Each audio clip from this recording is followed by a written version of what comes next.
রহিম আর ফারজানা এক সাধারণ মধ্যবিত্ত দম্পতি। বিয়ের পর শুরুটা খুব সহজ ছিল না। ছোট্ট একটা ভাড়া বাসা, একটা মাত্র ফ্যান, রান্নার জন্য একটা স্টোভ আর কয়েকটা বাসন। তবুও ছিল অগাধ ভালোবাসা।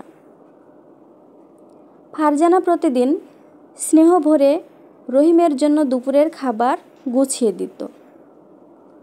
আর রহিম অফিস যাওয়ার সময় স্ত্রীর কপালে আদর করে বলতো, সব ঠিক হবে একদিন, আমি আছি তোমার পাশে। একদিন হঠাৎ রহিমের চাকরি চলে গেল। ঘরে টানাটানি শুরু হলো। অনেকে বলল, এই ছেলেটা কিছুই করতে পারবে না। কিন্তু ফারজানা কাউকে কিছুই বলতো না। শুধু একটাই কথা বলতো, আমার স্বামী লড়তে জানে, সময় তাকে হারাতে পারবে না। ফারজানা তখন সেলাইয়ের কাজ শুরু করলো। ছোট ছোট অর্ডার নিয়ে সংসারের খরচ চালাতে লাগলো। রহিমও বসে থাকেনি। কিছুদিনের মধ্যেই একটা ছোট্ট অনলাইন বিজনেস শুরু করলো। একসাথে লড়াই করতে করতে একদিন সেই ঘরে এলো ফ্রিজ, টিভি, এমনকি নিজের কেনা মোটর বাইক। শুধু জিনিসপত্র নয়, তাদের ঘরে ভরলো সুখ আর সুখ, আর ভালোবাসা তো আছেই।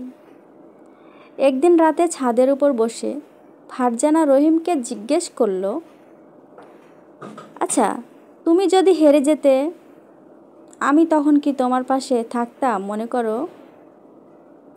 রহিম হেসে বলল, আমি জিততাম না তুমি যদি আমার পাশে না থাকতে।